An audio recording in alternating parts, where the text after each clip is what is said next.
Na Prever FM, você começa o dia bem informado. No ar, primeiro jornal, a primeira notícia, a primeira informação aqui na Prever FM. Abertura número 126, pontualmente 6 horas. Bom dia! Hoje é segunda-feira, 14 de outubro de 2024. Excelente segunda para você, com muita saúde, com muita paz, com muita energia positiva. Acima de tudo, respire. Bom dia, Ellen Bravo. Bom dia, Márcio Paes. Bom dia a todos os ouvintes da Prever FM, do Primeiro Jornal. Hoje é dia 14 de outubro, hoje é o Dia Nacional da Pecuária. Muito além do valor econômico, a pecuária brasileira é responsável por levar à mesa de milhares de pessoas no Brasil e no mundo um alimento de alto valor nutritivo, a carne. Hoje também é o Dia Nacional do Meteorologista, a partir do recolhimento de informações sobre a umidade do ar, pressão atmosférica, temperatura do ar, volume de chuva, entre outros. Os meteorologistas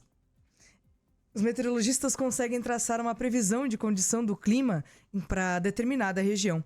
Hoje também é o Dia Mundial da Normalização. Parece uma palavra estranha, né?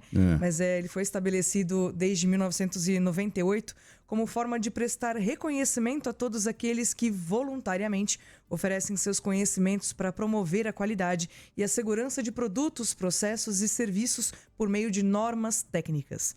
E na lista de cidades aniversariantes de hoje, nós temos Amorinópolis, Piranhas e São Domingos, em Goiás, Ananás, Axixá do Tocantins e Sítio Novo do Tocantins, no Tocantins, e Ferraz de Vasconcelos, em São Paulo, e Guaíba, no Rio Grande do Sul. Dia Nacional do Meteorologista, realmente uma profissão bastante valorizada, bastante utilizada, né? Bastante difícil. Bastante difícil, bastante comentada nos últimos tempos, né? Em tempos difíceis de grandes crises climáticas que nós vivemos no mundo todo, o meteorologista tem que ser sempre muito valorizado. E falando em meteorologia, vamos às manchetes de hoje. Manchetes de hoje e meteorologia.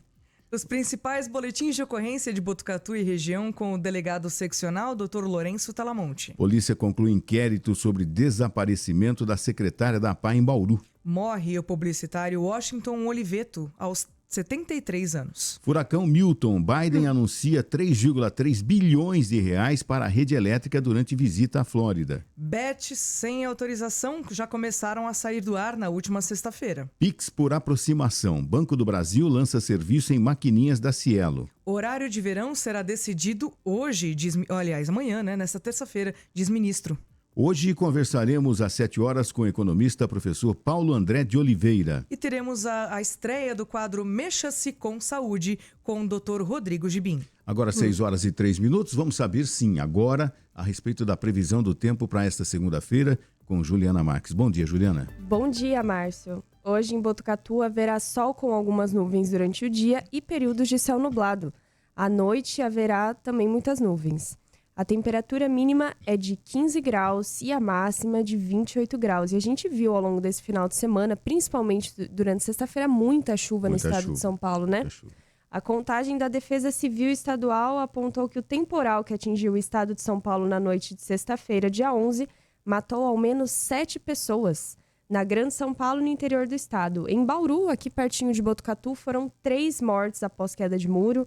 Em São Paulo, foi 1 morte após queda de árvore no bairro Campo Limpo.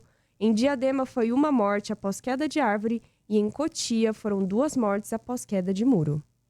Foi terrível a situação na sexta-feira, né? Aqui, principalmente próximo a nós, aqui, a cidade de Bauru, um muro acabou caindo de uma obra em construção, caiu o muro, uma senhora e uma criança e uma pessoa que estava gentilmente ajudando a senhora a transportar suas sacolas de compra.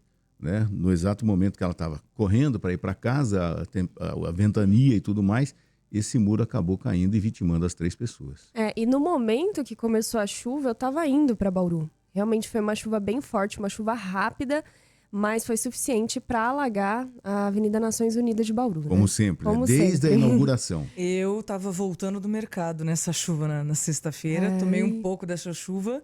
E ainda correndo com medo da enxurrada que forma na porta de casa. Eu falei, é melhor eu aproveitar agora, antes que forme aquela cachoeira, né?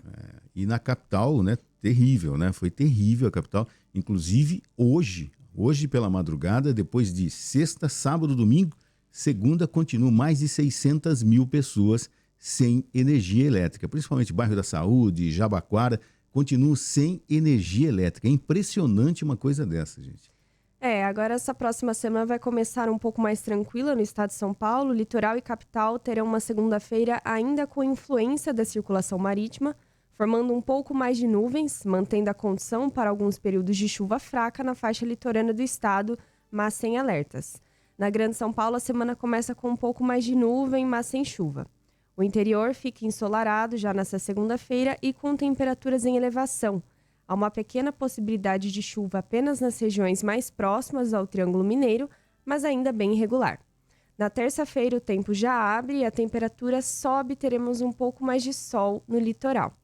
A chance de chuva aumenta em áreas do noroeste e norte do estado.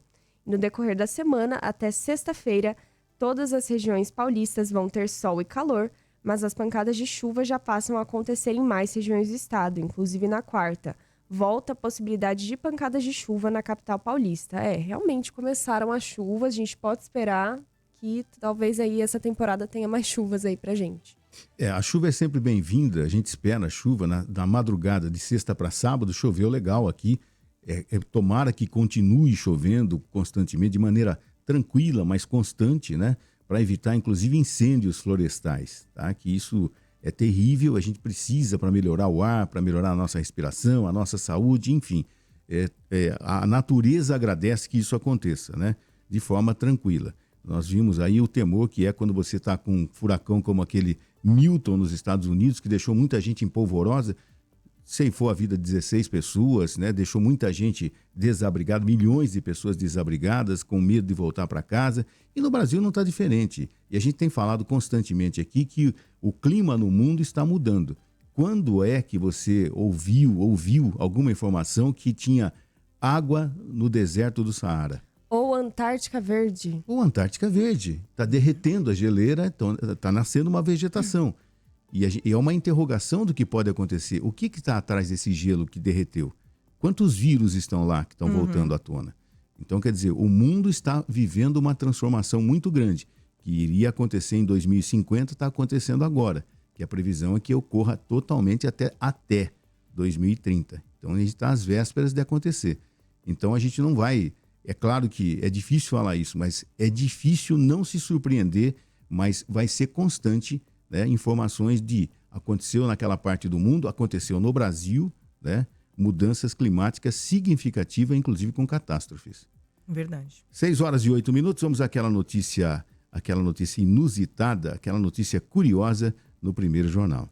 Amizade inusitada entre funcionária de farmácia e beija-flor em Salvador viraliza nas redes sociais. Gente, se tiver como a gente colocar a imagem, porque é sensacional isso aí. Eu não consegui baixar porque está no Instagram. A imagem inusitada entre a funcionária de uma farmácia localizada no Caminho de Areia, em Salvador, e um beija-flor viralizou nas redes sociais e rendeu até uma tatuagem. Segundo Liliane Barreto, a ave começou a aparecer no estabelecimento em dezembro do ano passado e passou a visitá-la diariamente. Eu encontrei ele pela primeira vez no dia 26 de dezembro. O beija-flor é uma ave arisca, mas ele fica perto de mim e até senta na minha cabeça. Ele passa mais tempo porque eu converso com ele e chamo ele de meu beija. Em entrevista, Liliane relatou que o pássaro costuma aparecer cerca de 5 vezes durante a manhã e só parou de ir ao local quando ela entrou no período de férias. As meninas falaram que o beija-flor tinha sumido e eu pensei que nunca mais viria. Mas aí ele voltou e retornou. Quando eu voltei, ele retornou. A operadora de caixa contou que sempre gostou de animais, mas nunca havia tido experiência com aves. A amizade de Liliane com o beija-flor rendeu até uma tatuagem em homenagem a ele. Para ela, o ato significa superação. Em entrevista à TV Bahia, Liliane também contou que a presença da ave tem sido remédio nos momentos difíceis. Às vezes eu estou aqui e penso, cadê meu beija que não apareceu aqui hoje?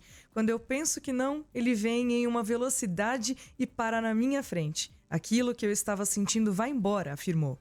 Como a farmácia não tem nada que possa servir de alimento para o pássaro, o comportamento dele surpreendeu o biólogo e professor da Universidade Federal da Bahia, Henrique Batalha, que é especialista em beija-flores. Na cidade, as aves têm tendência a ter medo dos humanos, o que não acontece em áreas rurais e florestas. Isso pode ser o que está acontecendo com essa espécie de beija-flor, mas a gente não consegue afirmar com certeza, disse o biólogo. Eu acho assim, uma posição de um leigo, né? Eu acho que ele chamou a atenção a quantidade de embalagens de remédios coloridos na prateleira. Pode ser. Ele entrou ali, gostou, foi bem tratado, mas eu vi os vídeos, por isso que eu pensei que se a gente tinha condição de soltar, ele sentando na cabeça da funcionária tranquilamente, de outra funcionária tranquilamente ali, sabe? Fez amizade mesmo, né? Fez amizade e gostou Tava do ambiente. em casa ali. É legal, mas é preocupante ao mesmo tempo, né? Ah, sim. Porque quando uma ave, quando um animal selvagem, né? Ele acaba chegando muito perto do humano, alguma coisa não está legal, né? 6h10 agora.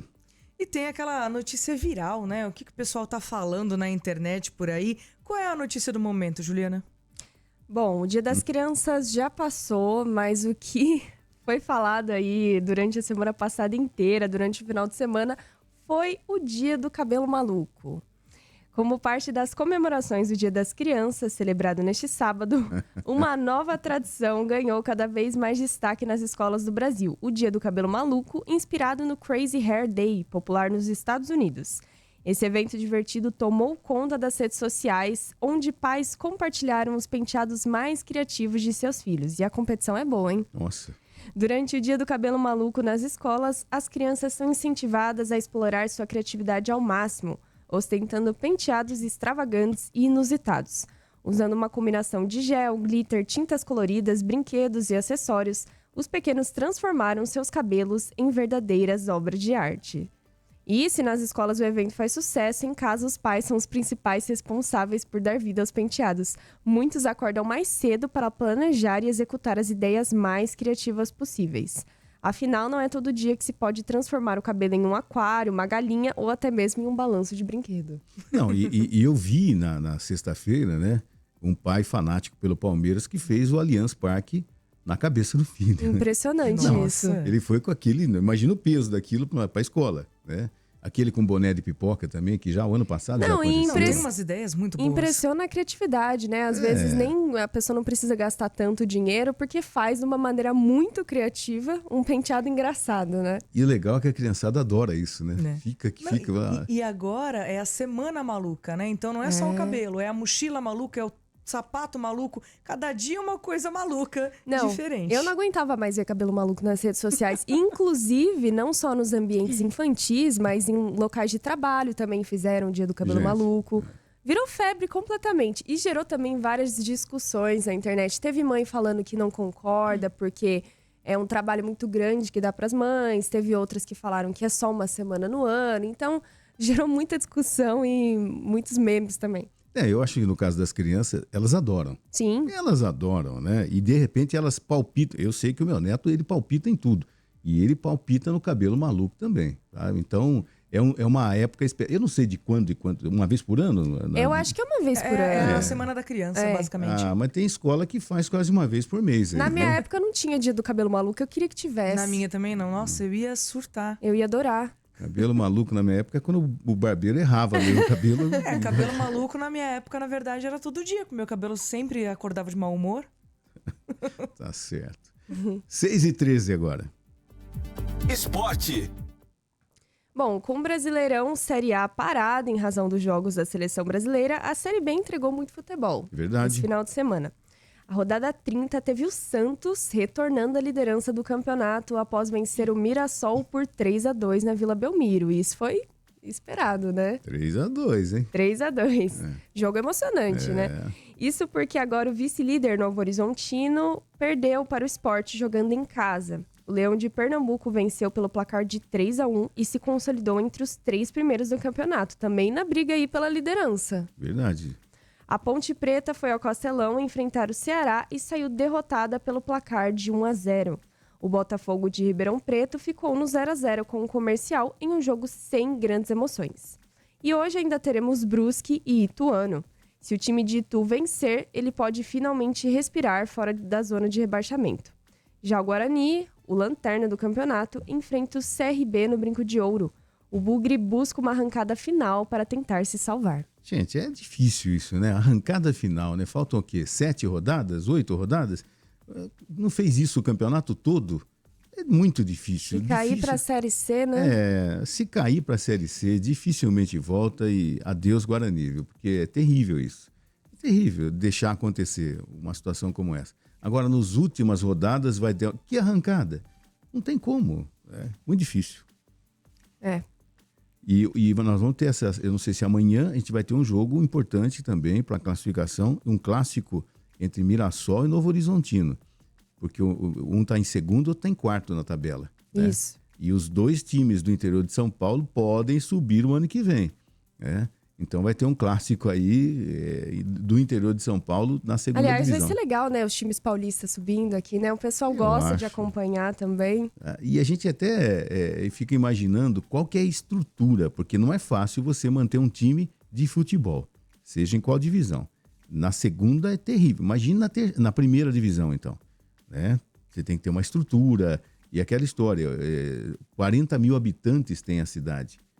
Qual é a capacidade do campo deles? Porque tem aquela história, quando você está na primeira divisão, você tem que ter um número X de pessoas que o seu estádio comporta, senão você não pode participar, tem que se adaptar, tem que reformar, tem que fazer, tem que aumentar, tem que jogar às vezes em cidades vizinhas, tem que mandar o jogo em Campinas, de repente. Enfim, é uma série de fatores. Mas aquela história, ninguém pensa nisso, né? Primeiro subir, primeiro ganhar, e depois a gente vê o que faz, né? Isso mesmo. 6h16. A seleção brasileira, Dorival testa mudanças contra o Peru. Um Brasil mais ofensivo e com 3 caras novas. É assim que Dorival Júnior começou a esboçar a seleção brasileira que encara o Peru amanhã, terça-feira, em Brasília. Wanderson na vaga de Danilo, Bruno Guimarães na de André e Gerson no lugar do suspenso Paquetá foram as alternativas da comissão técnica. O Brasil treinou neste domingo mais uma vez no Bezerrão, na capital federal, em atividade fechada para a imprensa em sua maioria do tempo. Dorival, por sua vez, conversou bastante com os jogadores que foram testados para explicar o motivo das alterações. A expectativa é de que o Brasil encare a seleção peruana com Ederson, Wanderson, Marquinhos, Gabriel Magalhães e Abner, Bruno Guimarães, Gerson e Rodrigo, Rafinha, Igor Jesus e Savinho. Além das mudanças de peças, a comissão técnica trabalhou também em novos posicionamentos. Rafinha volta a jogar aberto pelo lado direito, enquanto Rodrigo atua mais centralizado e Savinho faz o papel pela esquerda. A seleção volta a treinar nesta segunda-feira já no Mané Garrincha, na última atividade antes da partida de terça às 21h45, no horário de Brasília, contra a seleção peruana pela 10ª rodada das eliminatórias. O Brasil ocupa a 4ª colocação da competição com 13 pontos, 6 a menos do que a líder Argentina. Só um comentário, vocês vão ver a diferença do Brasil amanhã. Nós vamos ter o Lucas Paquetá jogando, vamos ter o Gerson jogando, ele é muito criativo, que ele é do Flamengo, e vamos ter o Rodrigo, que é do Real Madrid, jogando na sua real posição, e com 2 pontas bem abertos. Pode esperar a goleada do Brasil amanhã. Opa! Pode esperar a goleada do Brasil amanhã. Já vai arriscar 1-0, pode esperar a goleada. 1-0. Já arriscar um placar também? Não, eu acho que assim, uns 3-0 o Brasil vai conseguir amanhã, porque vai ter uma seleção, é o que nós temos de melhor. Tá? Essa insistência no Paquetá, muito boa essa suspensão do Paquetá. Aí o Dorival tira ele do time. O Gerson joga muito e o Rodrigo jogando na sua posição original, como joga no Real Madrid, lançando os pontas e distribuindo o jogo, vai ser legal. Aguardem. Tomara que eu não queime a língua, né? 6h18.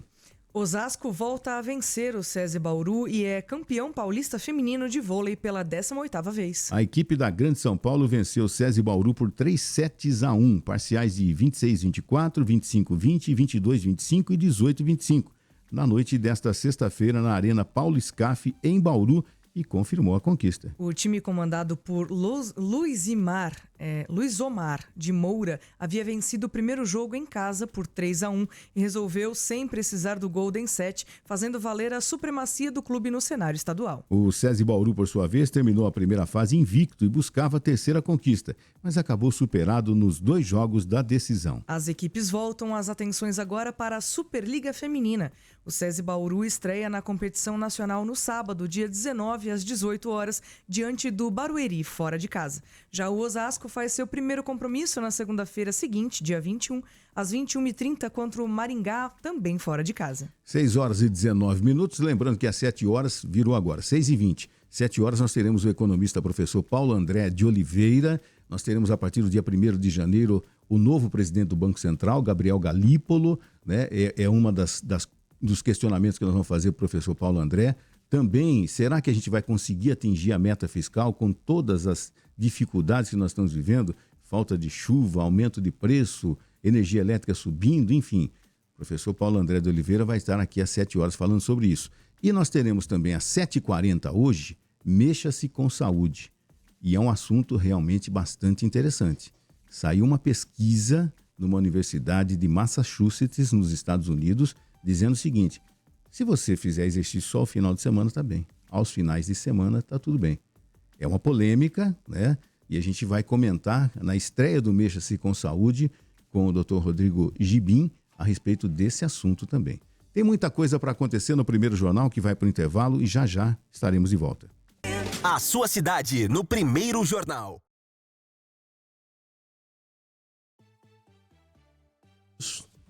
Agora sim, 6h22, voltamos com o primeiro jornal na Prever FM e agora nós vamos às ocorrências policiais deste final de semana, um resumo do que aconteceu com o delegado seccional de polícia, Dr. Lourenço Talamonte. Bom dia, doutor.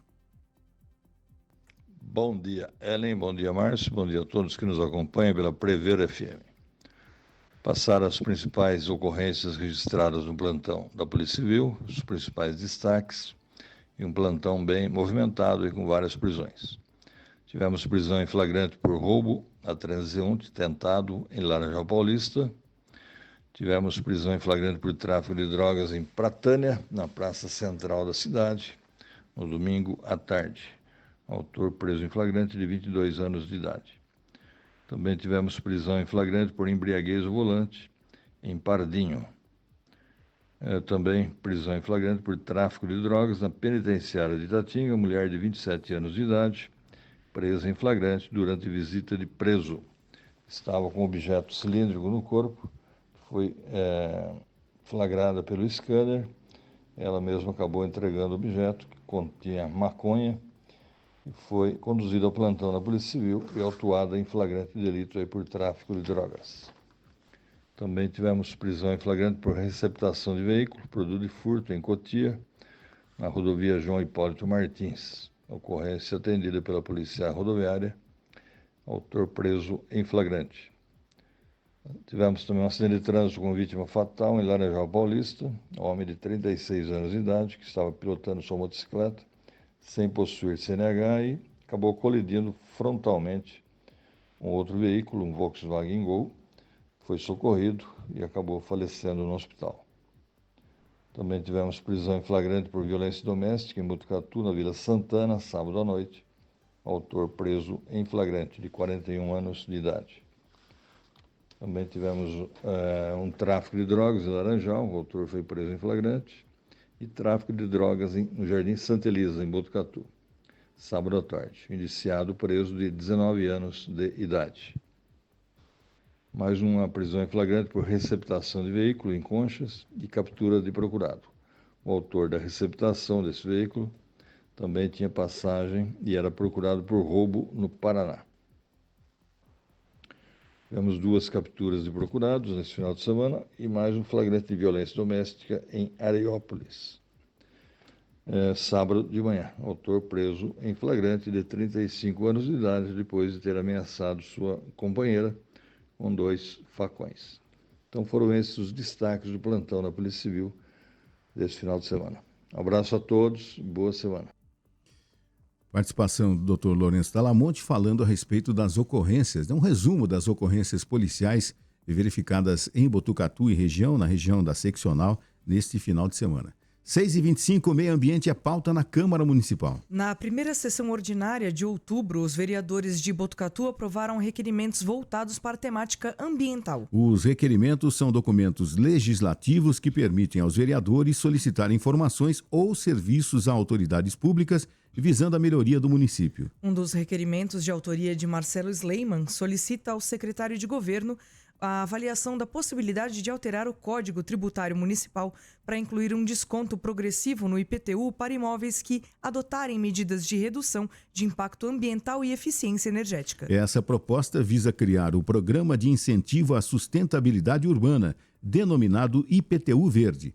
O IPTU Verde é uma solução adotada em várias cidades brasileiras e em outros países, como Berlim, Dublin, Medellín e também Bogotá. Outro requerimento apresentado pela vereadora reeleita Érica, da Liga do Bem, pede ao governador do estado de São Paulo a disponibilização de um helicóptero para Botucatu. O objetivo é combater focos de incêndio em áreas de difícil acesso, como a Cuesta de Botucatu, além de facilitar o resgate de pessoas e animais em situações de perigo. Nas últimas semanas, Botucatu registrou diversos focos de incêndio, com destaque para o ocorrido na fazenda Edgárdia, pertencente à Unesp de Botucatu. A fauna e a flora local sofreram um grande impacto enquanto equipes do Corpo de Bombeiros, Defesa Civil e dezenas de brigadistas enfrentaram dificuldades no combate às chamas devido à topografia montanhosa e às dificuldades de acesso. A gente sabe o seguinte, o helicóptero, no caso, nesse incêndio na Edgárdia, por ser uma região de difícil acesso, ele não teve assim uma grande serventia, né? Ele não conseguia chegar, região barrancosa, enfim, é mais o humano mesmo, né, chegando lá, mas a dificuldade existiu e a chuva ajudou bastante. A gente não tem uma situação agora de como está a situação, né, porque mais de 15 dias queimando, enfim, mas tudo que for feito nesse sentido é bem-vindo. Eu acho que o município, e conversando até com o Fábio Leite aqui, foi falado de ter uma previsão, uma prevenção para tudo, né? Você constituir aí uma comissão, de repente uma secretaria específica para catástrofes, incêndio, quando nós tivemos chuvas terríveis em 2020, né? Enfim, a gente ter uma secretaria especializada e bem composta, né? Bem equipada para evitar qualquer tipo de problema. Com relação ao fogo, é o que a gente vivenciou nos últimos tempos, tomara que a chuva venha e que não continue, né, esse problema que nós enfrentamos. Mas eu acho que as autoridades, parabéns aí à Érica da Liga do Bem por essa iniciativa, e eu acho que as autoridades têm que fazer. E ela vem aqui, eu acho que na quinta-feira, né? Quinta-feira vai estar presente aqui. Acho que é quarta, dia 16. Quarta-feira, dia 16? Isso. Bom, ela vai estar aqui essa semana participando de um bate-papo com a gente, falando a respeito da sua reeleição, enfim. E a gente pode abordar também essa sugestão dela com relação a ter um helicóptero na cidade de Botucatu. 6h28. Projeto Guri abre vagas em Botucatu. O Projeto Guri está com vagas remanescentes disponíveis em Botucatu para os cursos de percussão e canto. Considerado o maior programa sociocultural do Brasil, o Projeto Guri oferece, nos períodos de contraturno escolar, uma variedade de cursos para crianças e jovens de 6 a 18 anos incompletos. Fundado em 1995, o programa inclui aulas de iniciação musical, luteria, canto, coral, tecnologia em música, além de instrumentos de cordas dedilhadas, cordas friccionadas, sopros, teclados e percussão. Anualmente, mais de 50 mil alunos são atendidos em polos de ensino espalhados por todo o estado de São Paulo. Não é necessário ter conhecimento prévio em música ou possuir um instrumento para participar do Projeto Guri. Para mais informações e inscrições, entre em contato pelo telefone 14 99 11 16 991165636. Vamos repetir, 991165636 ou 143811-1496. Prever FM 6h30 e polícia conclui inquérito sobre desaparecimento da secretária da PAI em Bauru. A Polícia Civil concluiu um inquérito sobre o desaparecimento da ex-funcionária da PAI de Bauru, Cláudia Regina Lobo. vista pela última vez no dia 6 de agosto. A investigação pede que Roberto Franceschetti Filho, presidente da entidade na época do ocorrido, responda por homicídio triplamente qualificado, ocultação de cadáver e fraude processual. O inquérito foi encaminhado ao Ministério Público para que o suspeito seja indiciado pelos crimes. O delegado Cledson Luiz do Nascimento, responsável pelas investigações, ainda pediu a prisão preventiva de Roberto, já que seu período de prisão temporária terminou no domingo, dia 13. Cláudia foi vista pela última vez no dia 6 de agosto ao entrar em um veículo da Paz sem celular ou documentos de identificação. Dias após seu desaparecimento, esse mesmo veículo foi encontrado abandonado. Em 16 de setembro, um laudo de confronto genético realizado com material coletado no carro confirmou que o sangue encontrado pela perícia pertencia a Cláudia. Roberto foi preso no dia 15 de agosto como o principal suspeito do envolvimento no desaparecimento e possível assassinato de Cláudia. Durante as investigações, fragmentos de ossos foram encontrados em uma propriedade rural em Bauru. Este material segue em análise no Núcleo de Biologia e Bioquímica da Polícia Científica em São Paulo. Antes de ser investigado como o principal suspeito do crime, Roberto tentou guiar as investigações para um possível familiar de Cláudia que foi preso por tráfico, afirmando que a secretária estava arcando com dívidas do parente. Ao mesmo tempo, a coordenadora financeira da APAI confirmou que Roberto liberava adiantamentos que eram lançados como pagamentos para fornecedores diretamente para a Cláudia. O computador da vítima foi periciado e nele foram encontradas planilhas de contabilidade pessoal de Cláudia, com indicações de inconsistências financeiras, inclusive com valores em aberto em relação a Roberto. A investigação concluiu ainda que havia uma disputa de poder entre o ex-presidente da APAI e a secretária executiva. Segundo o delegado, Roberto seria, na verdade, subordinado a Cláudia. Supostamente, ela teria colocado o suspeito na presidência da entidade e depois ele quis se desvencilhar dela. Eu acho que a gente está chegando já, aos finalmente com relação a esse dilema, da onde está o corpo, enfim.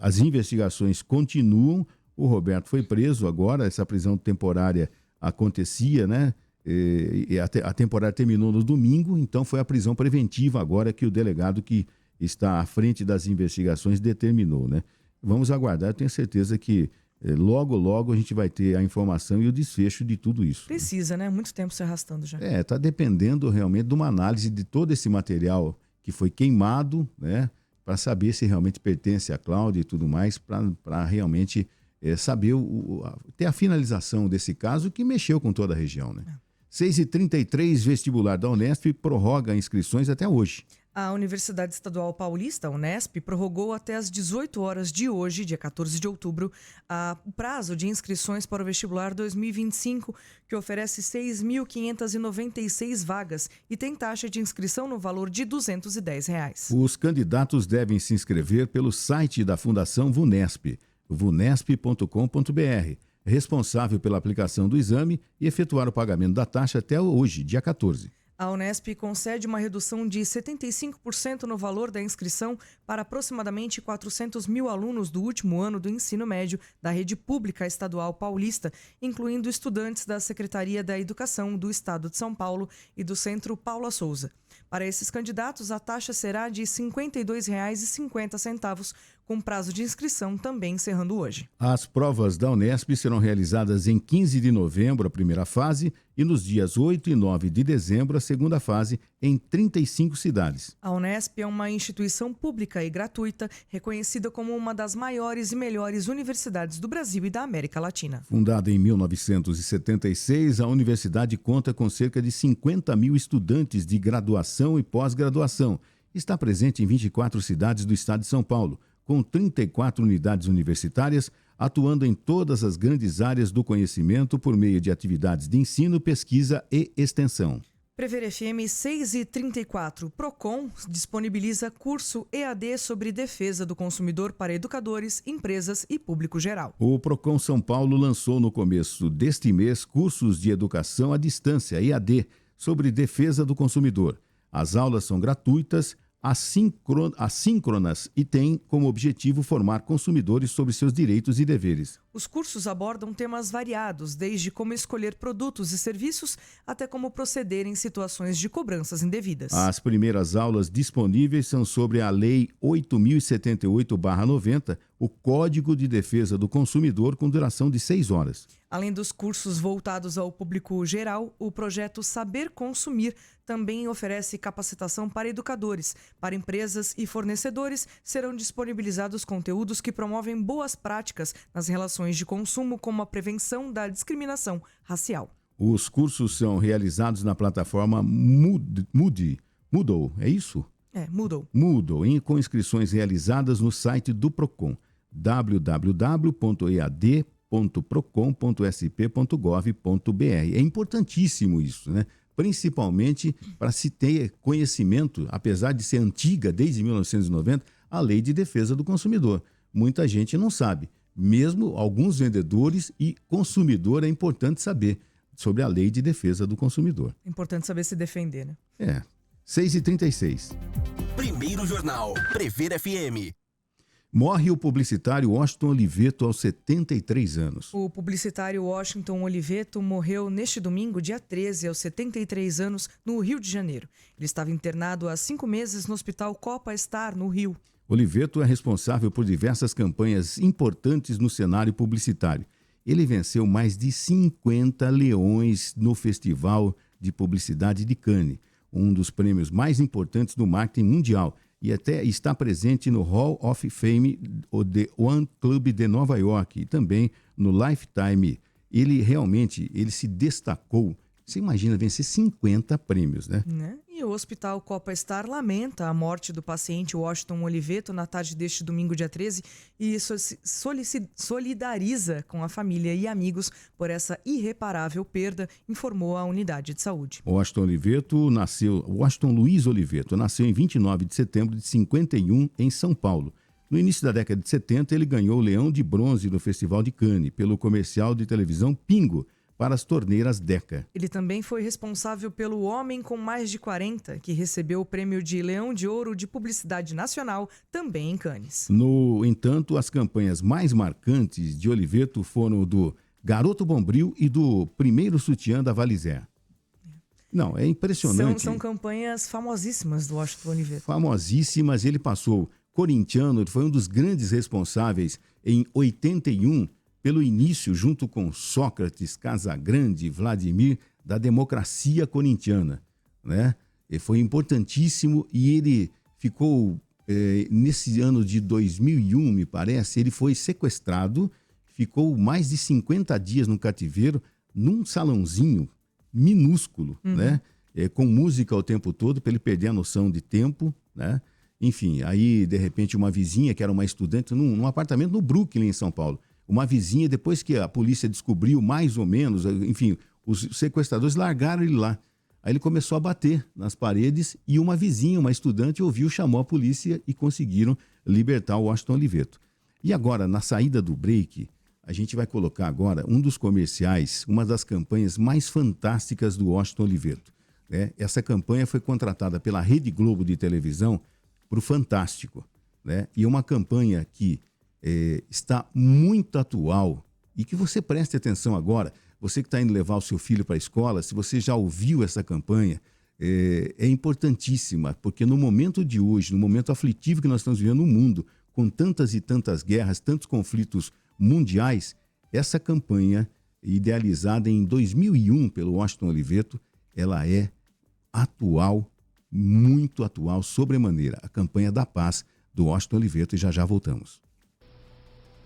Esse comercial não tem mulher de biquíni, não tem cachorro, não tem criança, não tem bebezinho. Esse comercial não tem casal, não tem beijo, não tem pôr do sol, não tem família tomando café da manhã. Esse comercial não tem música de sucesso, não tem efeito especial, não tem tartaruga jogando bola. Esse comercial não tem gente famosa nem garoto propaganda. Porque esse comercial é para vender um produto que ninguém precisa ser convencido a comprar. Esse comercial é para vender um produto que você adora consumir. E que, por sinal, você até já comprou. Só que não estão entregando. É um produto que não tem marca nem tem slogan. Não tem embalagem, nem faz promoção tipo leve 3, pague 2. Esse comercial é todo branco, porque desse jeito ele pode ser entendido aqui e no mundo inteiro. Aliás, seria muito bom que esse comercial pudesse passar no mundo inteiro. Porque o produto que esse comercial quer vender é a paz. Enquanto o pessoal que precisa comprar a paz não compra, faça assim. Pegue o estoque de paz que você ainda tem em casa e use. Use no trânsito. Use na fila do banco. Use no elevador. Use no futebol. Paz é um produto interessante, porque quanto mais você usa, mais você tem. E se todo mundo usar, quem sabe chegue um dia em que ninguém mais precise fazer um comercial para vender a paz. Os fatos, os acontecimentos e tudo o que você precisa saber. Primeiro Jornal. Agora 6h43, furacão Milton. Biden anuncia 3,3 bilhões de reais para a rede elétrica durante visita à Flórida. O presidente dos Estados Unidos, Joe Biden, anunciou neste domingo mais de 600 milhões de dólares, equivalente a 3,3 bilhões de reais, em projetos para reforçar a rede elétrica em lugares como a Flórida, estado que foi atingido por 2 furacões recentemente. Biden adiou uma viagem para a Alemanha para visitar o estado neste domingo. Durante a agenda, agradeceu aos socorristas e autoridades locais por serem parceiros firmes na resposta do governo federal aos furacões Milton e Helene. Estou aqui na Flórida pela segunda vez em 2 semanas para avaliar os danos de outra tempestade catastrófica, o furacão Milton. Felizmente, o impacto da tempestade não foi cataclísmico, como havíamos previsto, disse o democrata. Ainda assim, ele reconheceu que para alguns indivíduos foi cataclísmico. Biden demonstrou empatia pelos moradores da Flórida que perderam tudo, reconhecendo que suas despesas estão se acumulando e que estão de coração partido e exaustos. Ele agradeceu às autoridades locais que também foram impactadas pessoalmente pela tempestade, afirmando que seu trabalho foi uma prova da resiliência do povo do oeste da Flórida. O povo americano deve saber os sacrifícios e o que está fazendo. Eles também têm sido parceiros firmes. Temos mantido contato frequente, destacou. Em momentos como esse, Biden disse: nós nos unimos para cuidar uns dos outros, não como democratas ou republicanos, mas como americanos. Americanos que precisam de ajuda e americanos que ajudam você se você estiver na mesma situação. Somos um só Estados Unidos. O presidente americano não mencionou a desinformação espalhada por alguns de seus críticos após o furacão. Ele pareceu cada vez mais frustrado com as declarações, principalmente do ex-presidente Donald Trump, que lançaram dúvidas sobre a resposta federal às tempestades. No início desta semana, ele disse a Trump para arrumar uma vida em resposta às críticas. O evento deste domingo incluiu representantes dos 2 partidos, incluindo os republicanos, senador Rick Scott e a deputada Ana Paulina Luna. No entanto, o governador da Flórida, Ron DeSantis, novamente não apareceu ao lado do presidente. O furacão Milton atingiu a costa perto de Siesta Key, na Flórida, como uma perigosa tempestade da categoria 3, gerando ventos e chuvas fortes, além de inundações e tornados. Ele enfraqueceu para a categoria 1 ao tentar atravessar o estado e se deslocar para o mar, de acordo com o Centro Nacional de Furacões dos Estados Unidos. Ainda assim, a tempestade deixou um rastro de destruição, destelhando casas, derrubando árvores, postes e um guindaste. 17 pessoas morreram após a passagem do furacão, segundo autoridades. Milton é o 3º furacão a atingir a Flórida neste ano, deixando mais de 3 milhões de pessoas sem energia no estado. Rajadas de vento de 160 km por hora foram registrados perto de Tampa. 6h46.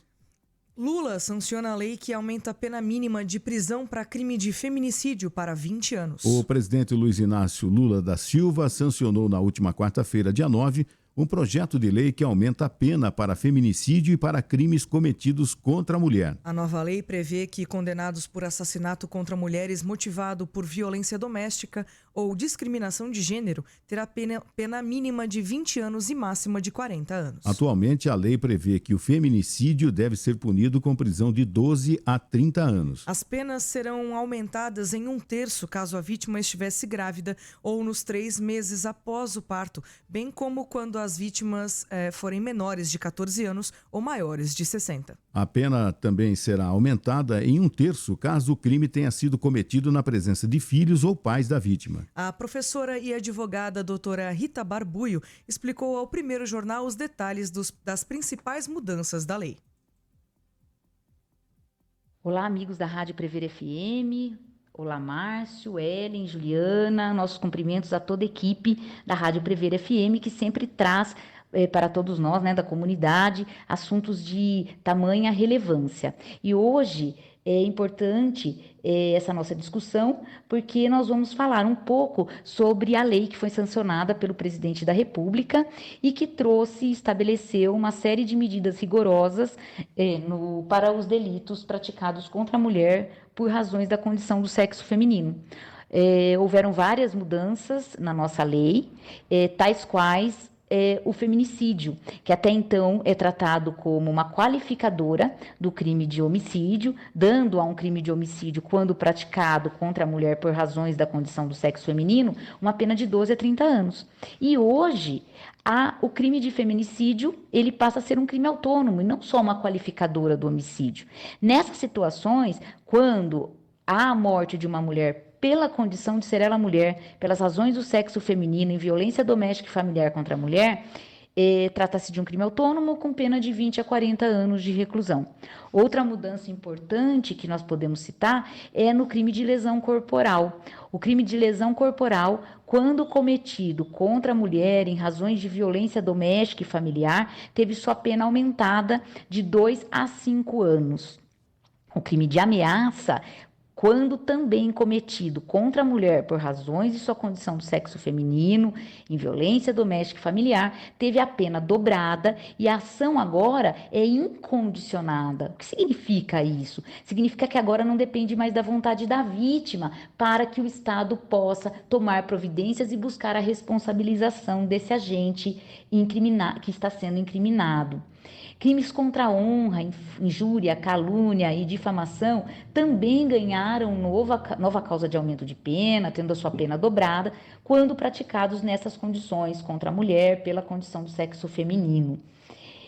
O crime, né, de feminicídio é um crime hediondo e a sua reprimenda foi ainda mais agravada no sentido de que aquela pessoa condenada por esse crime terá que cumprir, para fins de progredir de regime, o percentual de 55% da pena no regime mais gravoso. Ou seja, para passar do fechado para o semiaberto e para o aberto, terá que cumprir 55% da pena no regime inicial que lhe for fixado, sendo proibido liberdade condicional e outros benefícios legais, ou seja, mais da metade da pena, para fazer jus à progressão de regime.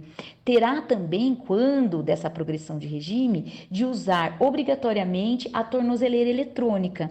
E as pessoas condenadas por crimes contra a mulher em razão do sexo não poderão ter visitas íntimas e conjugais. Outra mudança importante é que os processos que envolvam prática de crime hediondo, prática de crime de violência contra a mulher, esses processos terão prioridade de tramitação perante a justiça. E um fator de grande relevância é que o descumprimento de uma medida protetiva, aquela medida de proteção que é dada à mulher vítima de violência, a pessoa que descumprir essa medida protetiva passa a ter uma pena aumentada de 2 a 5 anos de reclusão. Essas eram algumas das mudanças que nós entendíamos como importantes que fossem trazidas a toda a comunidade, lembrando sempre que ela é uma lei nova, mais severa, com punições mais rigorosas e, portanto, ela não pode retroagir no tempo, somente sendo aplicada àquelas pessoas que cometerem crimes após a sua entrada em vigor. As pessoas que já estão respondendo por crimes desta natureza continuarão a elas sendo aplicada a lei anterior. Outro ponto de relevância também é que toda pessoa que se veja acusada desses crimes e que entenda por sua inocência tem direito a buscar um advogado de sua confiança que possa levar até o Poder Judiciário as provas que consigam provar essa sua não responsabilização e essa sua inocência, tal qual a vítima também tem direito a um assistente de acusação, a um advogado que leve ao Poder Judiciário as provas que ela tem em mãos para que a sua palavra ganhe ainda maior força e ela consiga que essa violência cesse de uma vez por todas. Eram essas as informações que nós entendíamos relevantes nesse momento. Um abraço. Gente, é importantíssimo isso, é um grande avanço, né? A gente percebe, principalmente às segundas-feiras, quando o doutor Talamonte traz um resumo das ocorrências policiais, que constantemente nós temos 1, 2, 3, 4 ocorrências de feminicídio. Predominam notícias. De violência doméstica, principalmente. Predominam boletins de ocorrência de violência doméstica, né? Então eu acho assim, fundamental que a gente tenha esse rigor da lei agora para proteger mais e mais as mulheres, né? Para ver se a gente tem uma diminuição. E a doutora Rita explicou muito bem. Essa nova lei, ela entra em vigor agora. Quem já está respondendo o processo responde sobre a lei antiga, tá? Mas foi um grande avanço que nós tivemos com relação à proteção das mulheres. E já não era sem tempo. Não também. era sem tempo. 6h53. Horário de verão será decidido nessa terça, diz ministro. O ministro de Minas e Energia, Alexandre Silveira, afirmou que decidirá sobre a implementação do horário de verão após reunião com a área técnica nesta terça, amanhã, dia 15. Esse é o prazo máximo para que o governo consiga implementá-lo ainda neste ano e após o período eleitoral. Silveira explicou que diversos setores, como o aéreo, precisam de ao menos 20 dias para se adaptarem à mudança. A declaração foi dada durante evento promovido pela Esfera Brasil em Roma, Itália, nesta sexta, dia 11. Silveira disse que o presidente Lula já deu aval para que a decisão seja tomada se ela for necessária. A reunião servirá para uma avaliação final dos riscos energéticos. Estamos diante da pior seca dos últimos 73 anos e mesmo com as medidas prudenciais, conseguimos preservar cerca de 13% da água do sistema, disse. O ministro explicou que a equipe técnica avaliará na reunião a necessidade do horário de verão a partir das novas projeções de escassez hídrica e da capacidade das hidrelétricas injetarem energia de reserva no sistema. Ele também disse que, diferentemente de outros governos, desta vez será possível acionar usinas térmicas somente em caso de necessidade. A mudança se deve a um julgamento do Tribunal de Contas da União que permitiu as térmicas operarem em regime de flexibilidade. Antes disso, elas eram contratadas para gerar energia ininterruptamente, o que encarecia demasiadamente a conta de luz dos brasileiros. Então, amanhã, nessa reunião, a gente vai ficar sabendo se teremos ou não o horário de verão, que é polêmico e tudo mais. Tem que ver se realmente vai ser interessante dessa vez, né? Se vai ajudar na economia e tudo mais. Eu, particularmente, sou a favor do horário de verão. Eu acho que ele sempre foi bastante interessante, inclusive na conta de luz eu vi a diferença. Eu acho que especialistas, como o governo está tentando fazer, a avaliação de especialistas é que vai ser fundamental. Não adianta a gente reclamar, ficar bravo, alguma coisa assim. Gente, se vai realmente, de fato, ter uma economia num período que nós estamos vivendo a terrível seca, né? Se vai funcionar, que seja bem-vindo o horário de verão. Com certeza. 6h55. Bets sem autorização começaram a sair do ar na última sexta-feira. Os sites de apostas online, as chamadas bets, que não obtiveram autorização do governo para operar, começaram a sair do ar na última sexta-feira, dia 11. Na quinta, a Agência Nacional de Telecomunicações, a Anatel, informou que já havia notificado empresas do setor para tirar do ar bets não autorizadas. Terminou na quinta o prazo dado pelo Ministério da Fazenda para apostadores sacarem o dinheiro que está depositado em empresas de apostas, as bets irregulares. Depois que a bet sair do ar, o apostador pode ter dificuldade de reaver os recursos. Mais cedo, o ministro da Fazenda, Fernando Haddad, disse que cerca de 2.040 bets saíram do ar. O governo federal afirma que as bets ilegais têm o dever de devolver aos consumidores o dinheiro depositado nas contas, mesmo após os sites saírem do ar. O mecanismo de retirada, no entanto, pode ficar mais complicado.